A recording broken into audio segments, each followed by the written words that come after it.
Hello, welcome to Swift Sports Show on Swift Wave Radio, and yeah, happy new month to you. And thank you for joining us on this weekend review show. My name is Tito Bruce. It has been a wonderful weekend of football, and we're going to be dissecting that together. Myself and DJ Spotlight. It's been game week 13 in the Premier League. With me in the show today, I have DJ Spotlight. Welcome to the show. Thank you for having me. They say a December to remember, and Mm. that's what it is. And it's been actually a December of good football.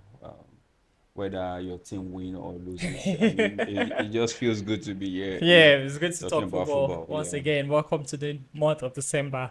We'll go straight into it. First of all, Arsenal traveled. Well, it's not so much of a travel, it's still in London, but they went away to the London Stadium where they faced West Ham United. It ended 2-5 in favor of Arsenal. I mean, in 35th minute, Arsenal had scored 4 goals, and it looked like at halftime it was done and dusted.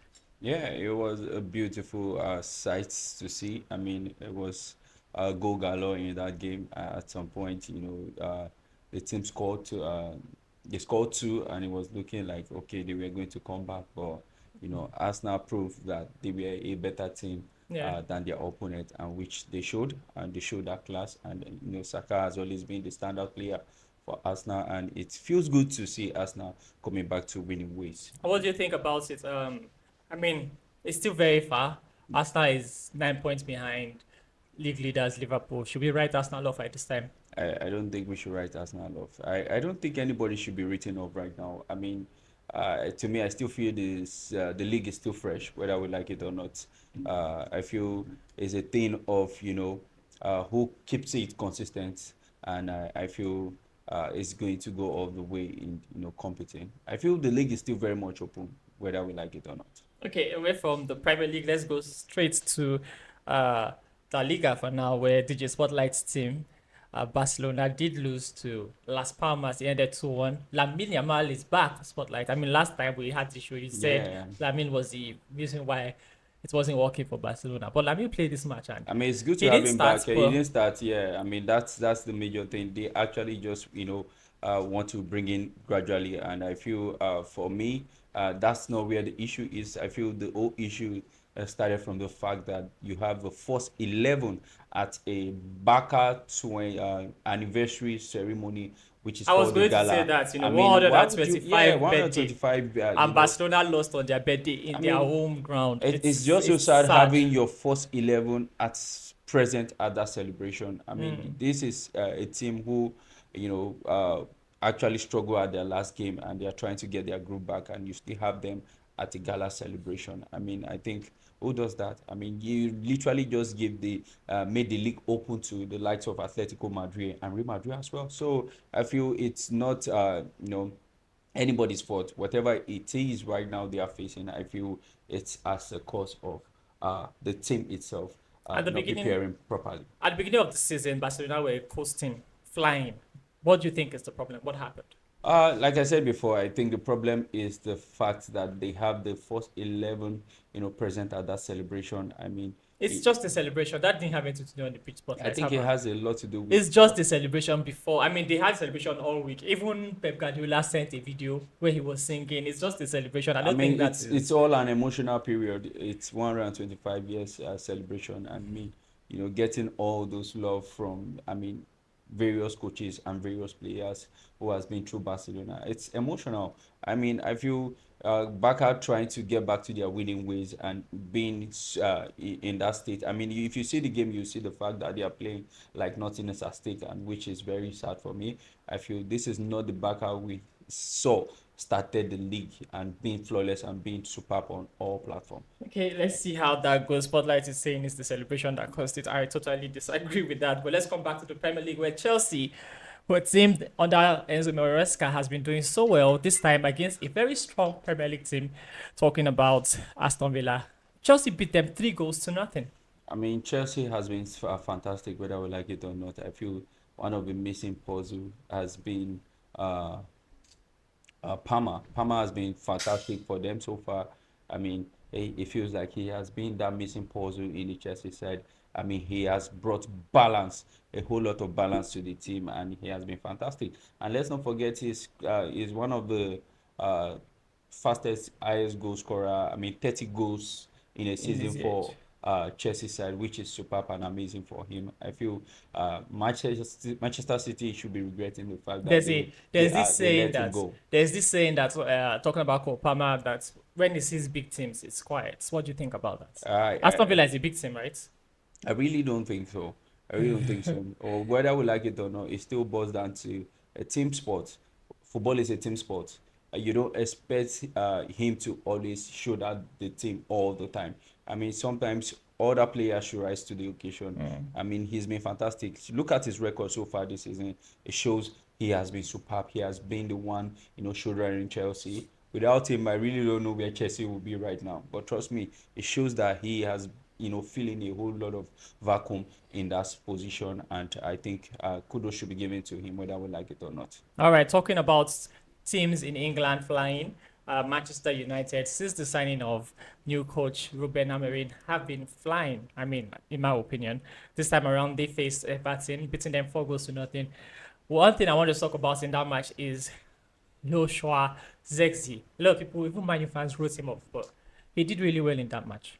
I mean, it feels good to see, player trying to prove themselves.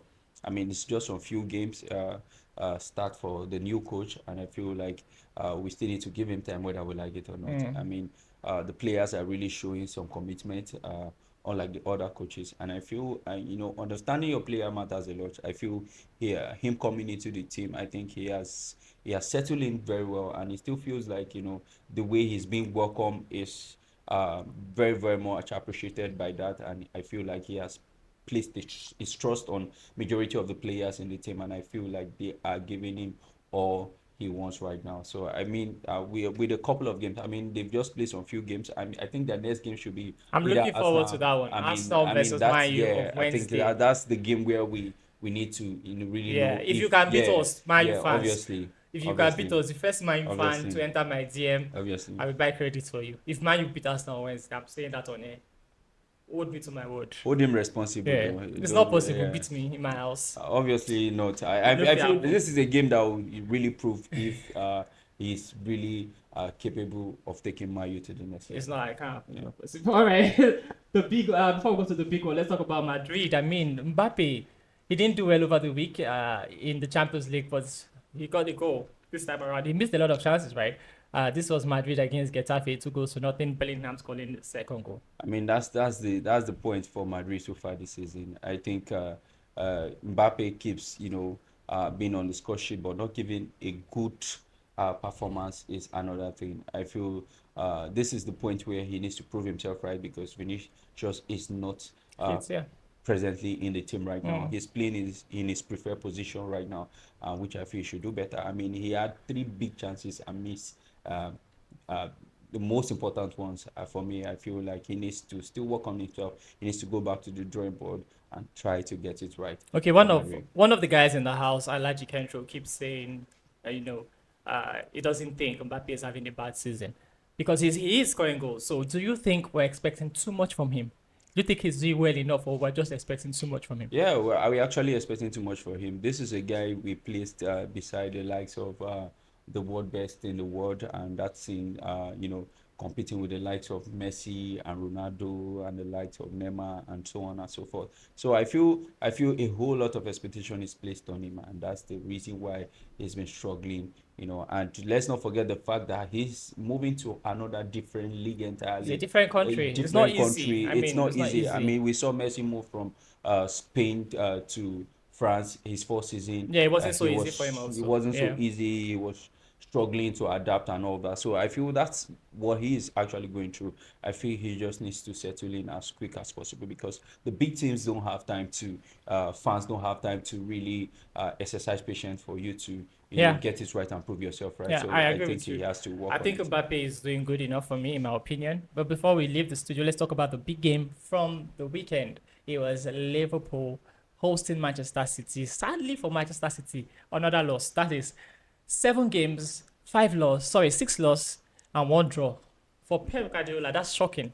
It's so sad. I predicted, Manchester City is going to lose that game. I really do not know why I predicted they were going to lose that game. So you knew they But were going to lose, right? yeah, I saw that coming because it feels like there's a missing puzzle in that team right now, and I really don't want to place it on the fact that Rodri is injured, because I feel like everything they try to do from that Rodri position keeps going wrong, and it keeps haunting them every time. I feel like Pep is going to come back until he gets this missing puzzle right, and I think they have to just go to the transfer market and get a better defensive midfielder to replace Rodri. Okay, I want to talk about somebody else right now. His name is Mohamed Salah. I mean, he has the contract issue. We don't know if he's going to be in Liverpool next season. What do you think about that? What's your take on that situation? Should he stay? Should he go? He hasn't been signed yet, anyway. So I think he should stay. If he's not staying, where would he probably be next season? I That's mean, another question. there's the Saudi league. Yeah, There's a but lot of money to be made I for feel an African. sure, but I feel like Salah still has a lot to give to the top flight football for him to just go to Saudi. I mean, it's not a bad thing if he wants to go to Saudi, but I feel Salah has a lot to Cristiano give. is in Yeah, Saudi. I mean, there are yeah, big names in there are Saudi. big names in Saudi. We have Yeah, Neymar is but in I really Saudi. don't think they are going there because of the ambition of playing football. I feel it's just for the money. We saw other leagues as well who pumped in money into Like the Chinese football, the league. Chinese league and all I that. saw it We in saw, Russia yeah, also. we saw Yeah. young players who are actually doing well left, European top football to those leagues, and they are nowhere to be found. So for me, it feels like player we place so much expectation on are actually just fizzling out of the top flight European football, which is very sad. All right. Thank you so much, DJ Spotlight, for joining me on the show today. My name is Tito Bruce, and you have been watching the Weekend Review on Swiss Sports Show. Thank you so much. Do remember to join us again next time, and have a wonderful day. Bye.